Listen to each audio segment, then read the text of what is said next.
जय श्री कृष्ण। आज के आध्यात्मिक सफर में श्रीमद् भगवद गीता के अध्याय 3 से श्लोक संख्या 11। तुम्हारे द्वारा संपन्न किए गए यज्ञों से देवता प्रसन्न होंगे और मनुष्यों और देवताओं के मध्य सहयोग के परिणाम स्वरूप सभी को सुख समृद्धि प्राप्त होगी। क्योंकि अर्जुन की कर्म करने में रुचि नहीं हो रही थी, उसे कर्म करने के लिए उत्साहित करने के लिए भगवान श्री कृष्ण अर्जुन को ब्रह्मा जी के विचार बताकर अर्जुन को उत्साहित करने का प्रयास कर रहे हैं।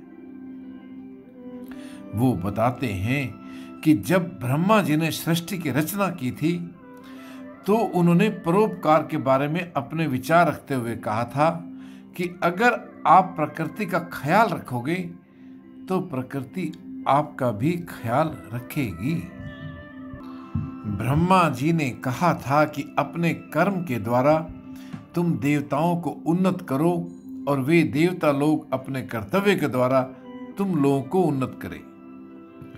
एक दूसरे को उन्नत करते हुए एक दूसरे के हित की भावना से किए जाने वाले सब कर्म यज्ञ ही हैं।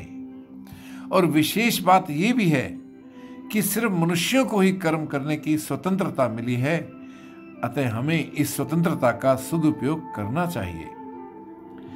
भगवान श्री कृष्ण अर्जुन को कहते हैं, हे अर्जुन, तुम्हें कर्तव्य कर्म करने की ऐसी ही शिक्षा लेनी चाहिए। दूसरों के हित के लिए कर्तव्य कर्म करने से ही तुम्हारी सांसारिक अर्थात लौकिक और पारलौकिक दोनों उन्नति हो सकती है। मित्रों, अपने कर्तव्य के पालन से दूसरे के अधिकार की रक्षा होती है, जो कि योग कर्म है। जैसे माता पिता की सेवा करना पुत्र का कर्तव्य है, तो सेवा पाना माता पिता का अधिकार है। जो हमारा कर्तव्य होता है वही दूसरे का अधिकार होता है। अतः प्रत्येक मनुष्य को अपने कर्तव्य पालन के द्वारा दूसरे के अधिकार की रक्षा करनी होती है। ये था श्लोक संख्या 11 अध्याय 3 से। जय श्री कृष्ण।